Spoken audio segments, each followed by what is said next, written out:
Bila call pertama dia akan buat apa ni, okey, katakan jumpa dekat mana-mana, jumpa kat ke depan apa atau depan mall. Sebelum masuk ke kereta, sebelum call, dia akan siapkan minuman. Minuman tu akan di-spike atau diletak ubat pelali, ubat tidur. Dia kata lepas minum dalam seminit dua dia orang akan pengsan. Pengsan. Langsung tak ingat apa dah. Tak ingat apa. Bukan dia setakat mamai ke apa ke pingsan tu? Pengsan pada saya adalah pengsan gila. Pingsan gila? Pengsan gila makna dia tak tahu apa yang berlaku lepas ni. Okey. Lepas itu baru dia menjalankan proses rogol kat situ. Sama ada dalam kereta ke dekat mana-mana yang dia boleh buat.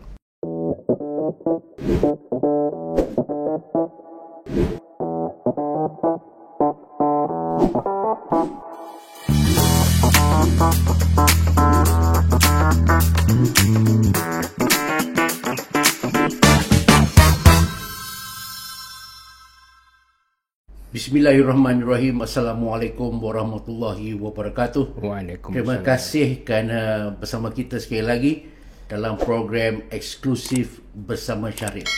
Tuan-tuan dan puan-puan, kami banyak menerima permintaan daripada penonton dan pembaca di luar sana untuk kami mengupas mengenai sesuatu isu ataupun satu kes jenayah di dalam masyarakat kita.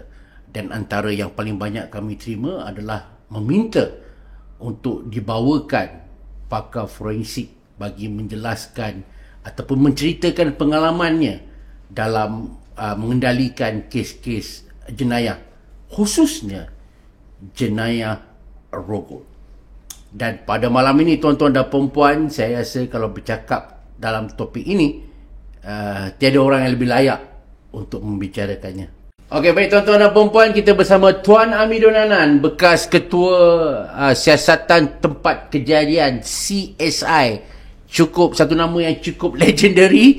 Kami dulu ketika menjadi wartawan, inilah dia pakar rujuk kami bila berlaku satu-satu kes. Baik, malam ini tuan-tuan dan puan-puan, kita akan mengimbau pengalaman Tuan Amidun Anan dalam mengendalikan kes perogol bersiri. Ini kerana kita melihat tuan, banyak kes-kes sebegini berlaku dan ramai juga tertanya-tanya bagaimana pihak polis menyelesaikan ataupun menyiasat kes-kes sebegini, kerana banyak faktor. Orang kata apa, kadang-kadang kes sebegini sukar untuk diselesaikan kerana faktor bahan bukti, faktor keterangan yang tidak mencukupi dan sebagainya. Baik tuan, sepanjang tuan menjadi pegawai penyiasat CID dan juga CSI, antara kes perogol bersiri yang paling tuan tak dapat lupakan, kes apa tuan? Saya masih menganggap kes Lee Chow Meng unik. Lee Chow Meng. Ini mesti ramai tengah Google ni. Siapa Lee Chow Meng, siapa laki ni. Okey, ini kita bawa pegawai yang menyiasat sendiri kes Lee Chow Meng ni. Okey tuan, untuk permulaan ni mungkin tuan boleh ceritakan sedikit background tentang perogol bersiri bernama Lee Chow Meng ni. Silakan tuan. Okey, pada tahun 1996, ketika itu awal tahun kita Malaysia, PDRM telah digempakan. Ada satu lelaki Cina yang melakukan kes-kes rogol dari Penang sampai ke Johor. Jadi dah tiba satu tahap di mana kes-kes ini telah hilang kawalan. Jadi dengan IPK Selangor dengan Bukit Aman, bahagian CID telah menubuhkan satu unit yang kita kodkan projek ni sebagai Ops Mewah. Ops Mewah, luxury. Ops Mewah. Okey. Oleh sebab dari cerita-cerita yang kita dapat, dari cerita-cerita yang dari kontijen yang bila kita duduk berbincang dengan masyarakat, jadi kita kodkan sebagai Ops Mewah. Oleh sebab kebanyakan atau kesemua mangsa-mangsa adalah bukan orang-orang calang. Orang yang berkedudukan. Bukan orang merahain lah. Benda orang yang kesemua mangsa-mangsa adalah berkedudukan dari segi pejawatan dia orang. Okey. Bukan kita underrate yang lain, tapi kesemua berkedudukan. Jadi di situlah kita panggil ops mewah. Jadi dalam bincang-bincang, saya dilantik sebagai ketua projek. Ketua projek untuk ops mewah ni. Siapa Lee Chomeng ni? Okey, Lee Chomeng seorang lelaki Cina. Ketika itu umur lebih kurang awal 40-an. Orang mana tuan? Yang difahamkan orang dari dari Penang. Okey. Dan kebanyakan dia banyak duduk di kawasan Perak dan kawasan Johor. Banyak bergerak. Dari situ kita dapat itulah seorang lelaki Cina yang tinggi lebih kurang 6 kaki. 6 kaki tinggi. 6 kaki dan handsome. Good looking. Memang good looking. Handsome. Jadi kalau saya sini tengok pun dia handsome. Alamak. Okey. Apa jadi kalau perempuan tengok. Memang dia handsome. Okey. Dalam gambar yang kita dapat dah. Kita dapat zoom gambar dia, dapat semasa menjalankan projek dapat zoom gambar dia. Dia kerja apa tuan? Dia tak ada kerja. Tapi dia pandai putar belit. Ni skema version awal ni. Dulu punya skema ni. Tapi itu pasal dia scam. Dulu pasal tu dia dapat menang hati mangsa-mangsa kaum perempuan Cina yang berkedudukan. Target mangsa dia juga keturunan Cina? Kesemua yang kita tahu, yang semua yang saya sebagai ketua tim memang semua perempuan Cina. Gitu. Selain daripada mangsa dia ni, orang kata yang berjawatan lah, eksekutif ni, ada tak dia punya preference?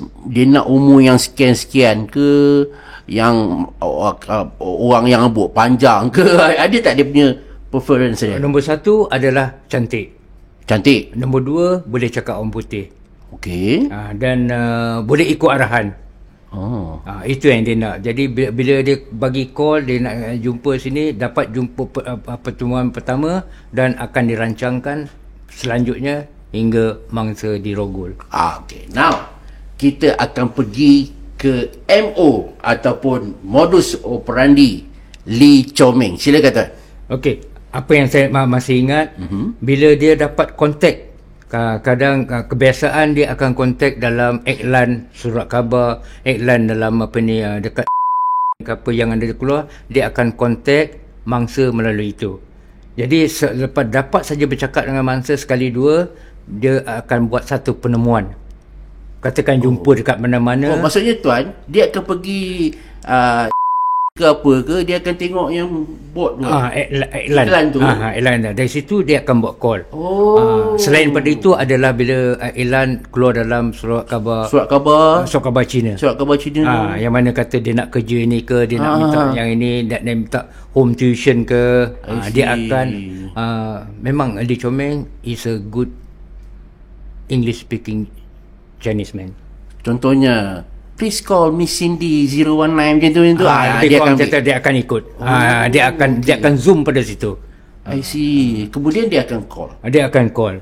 Bila call pertama, dia akan buat katakan jumpa dekat mana-mana, jumpa kat ke depan atau depan mall. Sebelum masuk ke kereta, sebelum call, dia akan siapkan minuman. Minuman tu akan di-spike atau diletak ubat pelali, ubat tidur. Minuman tu air-tin ke atau air? Ada air-tin pun ada air dalam yang kita beli dekat cup tu. Dalam cup tu pun ada. Dia akan masukkan apa tadi tuan? Ubat tidur atau ubat bagi orang spike. Orang putih dia spike atau yang kita panggil ubat tidur lah. Ubat tu sebuk atau cecair yang atau tahu yang kita dapat tahu yang kita buat siasatan itu adalah serbuk. Serbuk.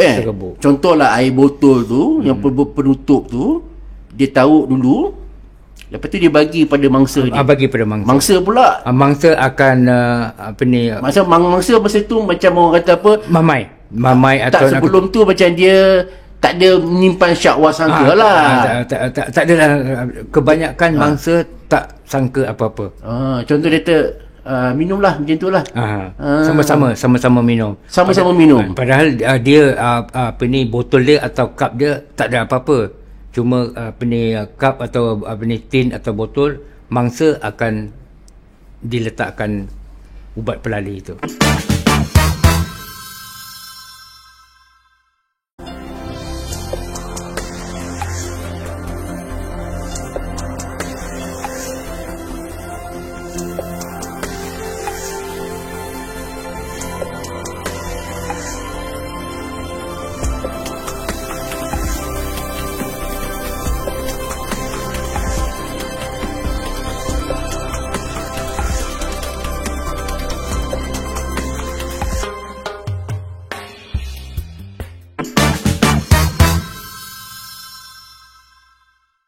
Apa terjadi sebaik saja mangsa minum air tu?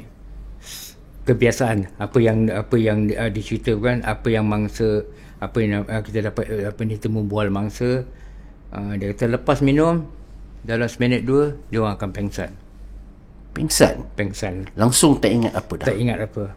Bukan dia setakat mamai ke apa ke, pengsan tu. Pengsan pada saya adalah pengsan gila. Pengsan gila?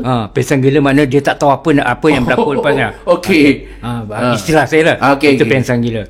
Jadi later kemudian dia akan check beg mangsa. Kalau ada duit kat situ dia ambil duit. Kalau ada bank card di situ dia akan pergi ke bank tersebut, keluarkan duit yang berapa ada. Lepas itu baru dia menjalankan proses rogol kat situ. Sama ada dalam kereta ke, dekat mana-mana yang dia boleh buat. I see. Ada masa-masa selepas dirogol, adalah beberapa kes, saya tak ingat jumlah dia. Lepas masa dirogol, dia akan bunuh dan buang. Bukan setakat samu, bukan setakat rogol, dia bunuh pun ada. Pun ada. Agak-agak kenapa dia bunuh? Itu pasal kita tak dapat berjumpa dengan dia. Okey. Kita ingat dia nak pada saya dengan PDRM, dia kita orang berpendapat dia adalah untuk destroy evidence. Kegiatan dia tu di beberapa negeri ke tuan? Start dari Penang sampai ke Johor. Penang sampai Johor? Penang ada, start dari Penang, lepas tu ada sampai ke Lembah Kelang ni, masuk Kuala Lumpur sampai ke Johor. Okey tuan, bila kita bercakap tentang perogol ni, dia selalunya dikaitkan dengan dendam. Dia merogol sebab dendam. Dia merogol sebab untuk memang kuat nafsu dan sebagainya. Tapi dalam kes Lee Coming ni, kenapa dia merogol tu? Ada isu keluar mengatakan dia balas dendam. Dikatakan girlfriend dia yang awal, yang pertama main kayu tiga. Tapi saya tak puas hati dia sebab kita tak dapat keterangan tu. Kita tak dapat yang berjumpa dengan girlfriend dia yang awal ke apa, kita tak dapat. Jadi kalau kalau tim ketika itu dapat berjumpa dengan girlfriend dia, mungkin lah. Jadi netizen beranggap yang itu adalah balas dendam. Jadi saya nak buktikan tim saya nak buktikan, kita tidak dapat buktikan. Pasal ini dia dengar hearsay evidence saja. Okay, alright. Itulah tuan-tuan dan puan-puan, kita dah dengar tadi tentang modus operandi dia, tentang pelakunya, dan apabila sebaik saja tuan diberi tugasan untuk mengetuai ops mewah ini, apa antara langkah-langkah awal yang tuan dan tim buat? Okey, saya tidak bersorangan. Saya ada tim-tim saya, pegawai yang berpengalaman. Kita duduk berbincang macam mana kita nak plan untuk tindakan seterusnya. Walhal kita tidak ada maklumat yang begitu kukuh. melainkan pada laporan polis yang kita buat. Jadi dari situ kita buat keputusan yang mana kontijen yang ada kes, kita akan duduk berbincang dari percakapan mangsa-mangsa itu kita nak dengar. Dari situ kita analisa tiap-tiap kes yang ada, lebih kurang dekat yang saya ingat 30 dekat 40 kes. 40 kes yang kita tahu. Okay. Sama ada yang ada buat report, tak buat. Ini yang relate dengan Lee Chomeng. Lee Chomeng. Okey. Ketika itulah. Jadi kita duduk tiap-tiap kes, setiap kes kita analisa apa mangsa bercerita. Jadi dapat di situ kita dapat banner rupa bentuk mangsa.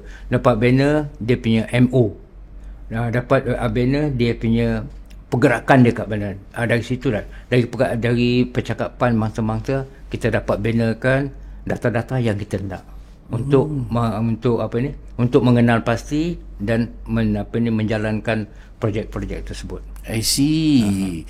Boleh dikatakan hampir ke semua kes tu MO dia sama tuan, masuk serbuk dalam air, pingsan, rogol. Lebih kurang macam tu lah dia punya. Boleh katakan semua. Boleh katakan semua. Kalau tak ada pengsan, jadi tak ada isu buat report rogol. Ini pasal dia pengsan, bila lepas sedar baru dia orang sedar apa yang telah mangsa-mangsa. Ada tak dalam tindakan dia tu dia menggunakan kekerasan, maksudnya tumbuk ke, tampar ke, apa ke? Yang setahu saya tidak ada. I see. Yang tahu cara percakapan mangsa-mangsa, he is a gentleman person, very gentle person. Bila kita nak yakinkan mangsa kan, jadi saya percaya yang itulah. Dah ada rupa bentuk dengan ketinggian yang dia ada. Maknanya dia seorang yang soft spoken lah tuan, Saya setuju dengan perkataan dia soft spoken. Yalah, nak memenangi jiwa sehingga cair lah istilah dia. Budak sekarang kata memang cair. Berapa lama tuan Ops Mewah ni digerakkan? Lebih kurang yang saya ingat dah lebih kurang dekat 4 tahun. 4 tahun? 3 ke 4 tahun lebih kurang. 3 ke 4 tahun untuk menjejaki Lee Chomeng ini. Kenapa dia mengambil masa yang agak lama tu? Pasal ketika itu kita tak ada data siapa dia ni. Dari data tu kita banner. Kalau dia buat kalau berlaku di selatan atau di Johor atau di Negeri Sembilan, kita nak tahu pergerakan dia macam mana. Itu nak membina data-data tu yang makan masa sikit. Jadi kita tak mau, jadi tim kita dengan Bukit Aman tidak mau kata kita menangkap orang yang salah. Dan yang pasti yang paling dititik beratkan adalah bahan bukti lah. Ya, bahan bukti yang kita nak. Tak guna tangkap pun, tapi bahan bukti tak ada. Bahan bukti tak ada. Okey, saya terlupa dalam kes Lee Chomeng ni, kita dapat jumpa rangka manusia. Rangka manusia? Rangka manusia. Okey. Di mana tu tuan? Kalau tak silap saya di kawasan Lombong di Selayang. Itu sebab benar lepas kita dapat tangkap Lee Chomeng, dia menunjukkan apa yang berlaku sebelum dibuang mangsa ke dalam Lombong tu selepas dirogol. Okey, ini menarik ni. Detik-detik penangkapan Lee Chomeng. Boleh ceritakan, boleh share dengan penonton kita ni tuan. Okey, secara ringkas. Okey. Jadi kita dah bergerak berapa bulan, tidak dapat kesan suspek. Jadi satu hari kita duduk sama-sama berbincang balik ini tekanan dari Bukit Aman untuk kenapa tak dapat kesan suspek, tekanan dari pejabat Perdana Menteri ni daripada kabinet, kenapa tak boleh. Jadi kita satu hari kita dah buat keputusan untuk mencari seorang pegawai polis perempuan Cina untuk diiklankan. Jadi kita lepas iklan saja keluar 2-3 kita gunakan pegawai perempuan Cina. Terus Lee Chomeng kontak dia, iklan dalam Surat Khabar Cina. Terus Lee Chomeng muncul, kontak pegawai itu. Oh, menyamar ni. Dia menyamar saya. Menyamar jadi umpan lah ni, umpan. Sebagai umpan. Jadi dari situ kita buat tracking. Tracking telefon lah, tracking dekat mana telefon tu datang. Yang itu makan masa yang pendek saja. Lokasi di mana tu?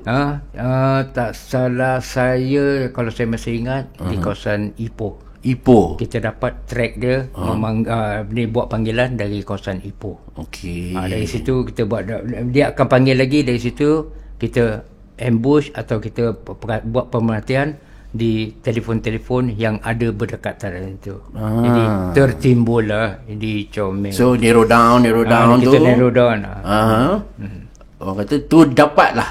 Terus dapat, itu orang yang buat call tu datang dari situ, kita terus masa nak tangkap dia tu. Masa ada ni tak ada boleh kongsi dengan kami tak?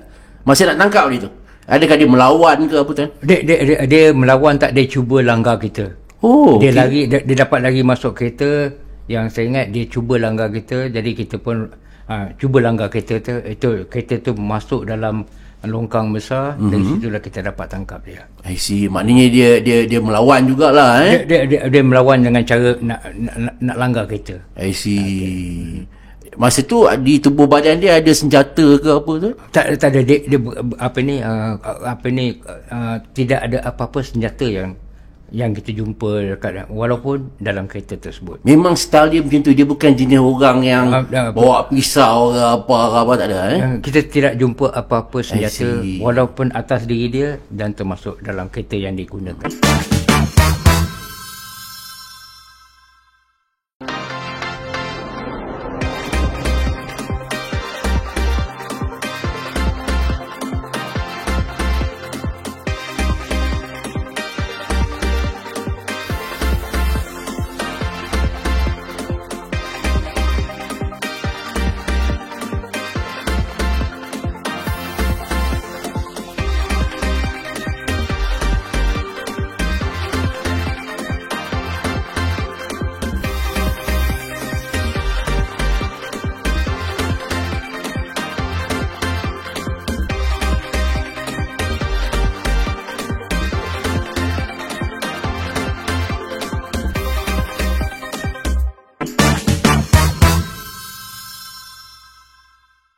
Now kita masuk proses soal siasat.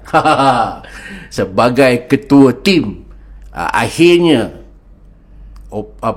projek 3-4 tahun ni berjaya apabila tuan dan rakan-rakan tuan berjaya memberkas Lee Chomeng. Apabila tuan berhadapan one to one dengan dia, saya percaya di bilik soal siasat. Silakan. Okey, saya gunakan teknik. Ada dalam tim saya, kita ada tim soal siasat. Jadi tim soal siasat kita bagi dua. Satu grup yang kasar, satu grup yang lembut, diketuai oleh saya sendiri. Kasar, bad cop, orang kata good cop, bad cop macam tu lah. Bad cop dengan good cop. So tuan, saya sebagai orang baik lah, polis baik. Polis baik. Okay. Alright. Istilah yang polis jahat tu bukan kata kita semasa jalan kasar siasat kita pukul dia, kita tumbuk dia, tak. Jadi time tidur kita tak bagi tidur. Time makan kan kita lambatkan sikit. Yalah, ada orang dia tak boleh tahan. Macam Lee Chomeng ni seorang yang lembut. Jadi dia tak boleh kasar. Jadi saya bagi tim yang tu, katakan cari tim bad cop. Bad cop bukan kata suruh tempeling, suruh tendang, tak ada. You know how to go about. Jadi bila dia kata tak tahan, saya pun buat masuk campur. Itu saya teknik yang pakai, buat masuk campur. Besok you mau pergi situ atau you mau ikut sama saya? Tuan, saya ikut sama tuan. Dari situ kita dah dapat terus masuk ke hari kedua, hari ketiga, dia cerita A to Z apa yang berlaku. Apa yang dia cerita? Macam mana dia pancing mangsa-mangsa. Saya nak tahu mangsa-mangsa, you pilih macam mana.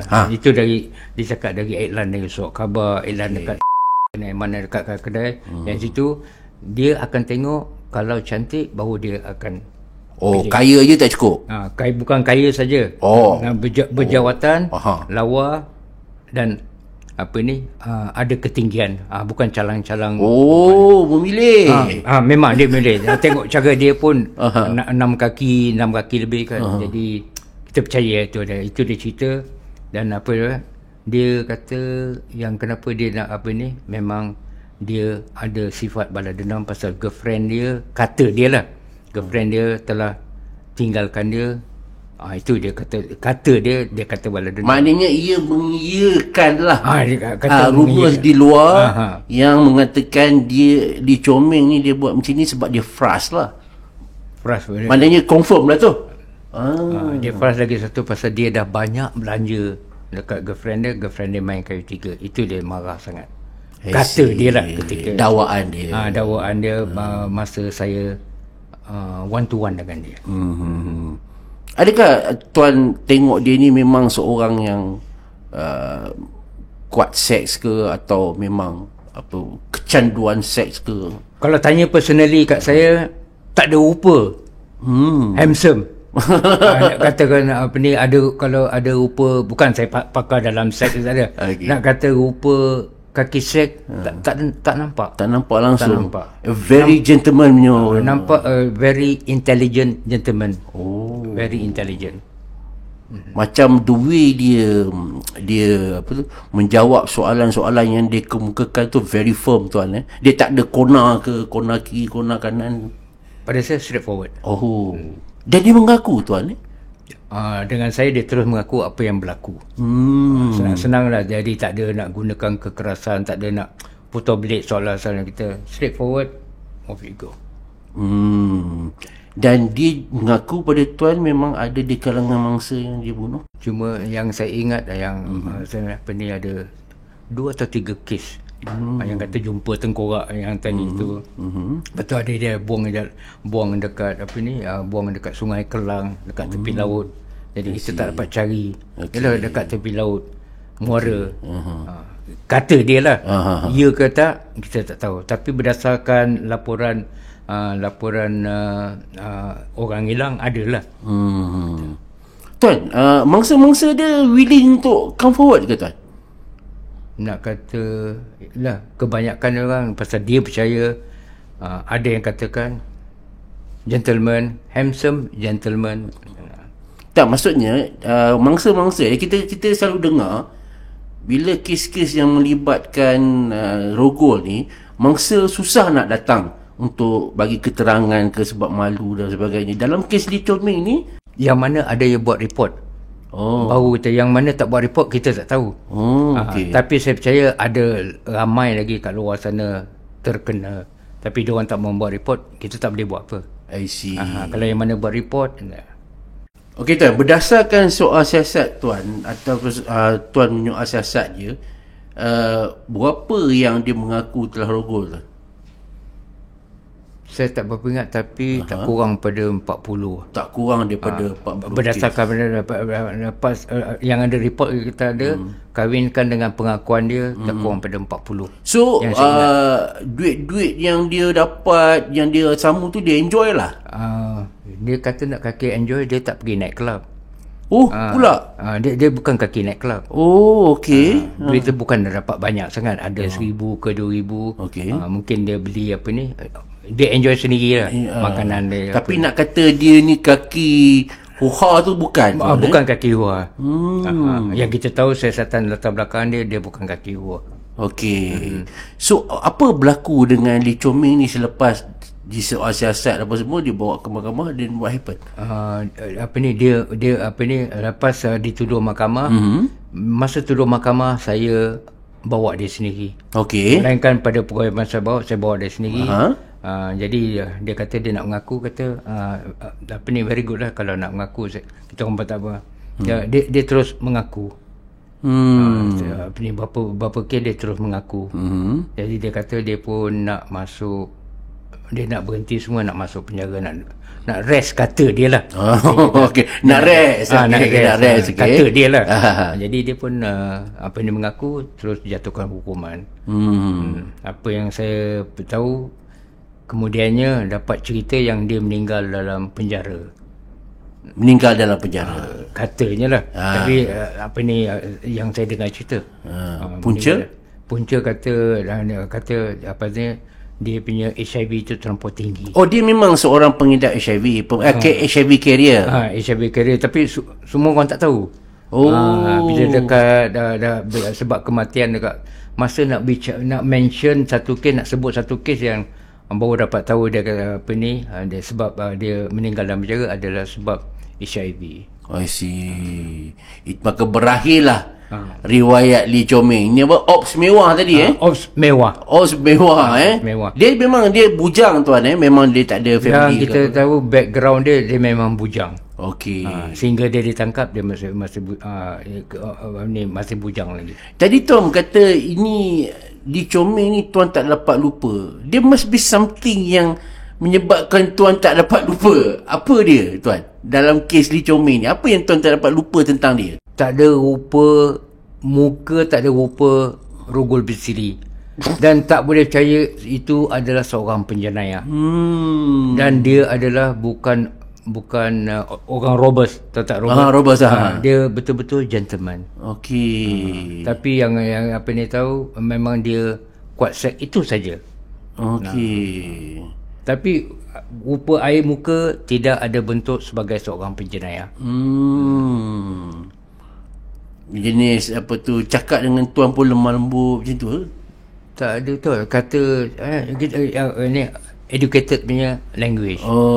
Tak ada kata apa ni, tak ada kata robust ke, tak ada rupa penjenayah apa cara cakap kasar-kasar, tak ada. Maknanya kalau kita letaklah dia dalam cermin tu 4 orang, orang takkan kata dia lah. Itulah istilah dia. Begitulah tuan. Saya setuju. Saya berdepan dengan dia almost apa ni, boleh katakan hari-hari ketika itu lah. Jadi tak nampak. Kadang saya pun ada tanya dia kenapa macam ni. Dia kata dia suka seks. Dia kata tak apalah. Pengakuan dia suka seks lah. Dia suka seks. Dia lawa and seks. Dia nak. Okey. Cantik, lawa dan juga seks. Ada tak terbit penyesalan tuan sepanjanglah tuan soal siasat dia ni? Macam ada terbit tak macam riak wajah dia tu macam penyesalan ke apa?